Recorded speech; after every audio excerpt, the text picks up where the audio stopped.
নিগমনগরে জনসংযোগে মন্ত্রী উদয়ন গুহ। এসআইআর আবহকে কেন্দ্র করে দিনহাটা ভিলেজ 2 নম্বর গ্রাম পঞ্চায়েতে নিগমনগর বাজার সংলগ্ন এলাকায় জনসংযোগে নামলেন দিনহাটার বিধায়ক তথা উত্তরবঙ্গ উন্নয়ন মন্ত্রী উদয়ন গুহ। শনিবার দুপুরে তিনি সরজমিনে ঘুরে এলাকার সাধারণ মানুষের সঙ্গে কথা বলেন এবং তাদের অভাব অভিযোগ শোনেন।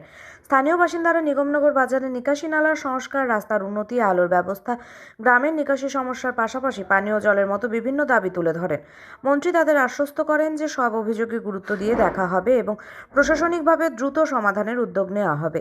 এদিন এলাকার বহু মানুষ মন্ত্রীর কাছে নিজেদের সমস্যার কথা তুলে ধরেন। এসআইআর ফর্ম সংক্রান্ত নানা প্রশ্নও ওঠে, যার স্পষ্ট ব্যাখ্যা দেন মন্ত্রী উদয়ন গুহ। জনসংযোগের ফলে এলাকায় স্বস্তি ও আশার পরিবেশ তৈরি হয়েছে। সবার ফর্ম ফিল আপ হচ্ছে, ভোটও দিতে হবে তৃণমূলকে, ঠিক আছে?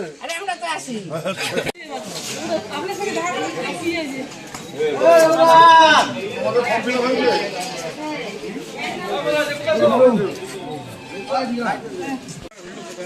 ভোটটা কিন্তু জোড়া ফুলে দিতে হবে। হ্যাঁ, হ্যাঁ।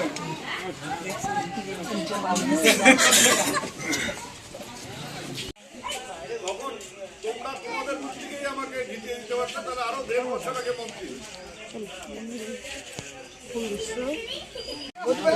হবেই, উনি দেওয়া গেছে, উনি 10 লাখ 6 লাখ দেওয়া আছে।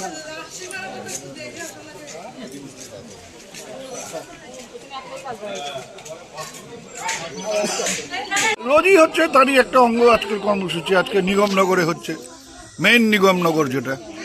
আমিও আমার সমস্যার কথা বলছি। এখন ঘটনা হচ্ছে, মানুষের কাছে গেলে সমস্যার কথা শুনতেই হবে, আর সমস্যার কথা শুনতে হবে বলে যদি ঘরে বসে থাকি তাহলে আলাদা ব্যাপার।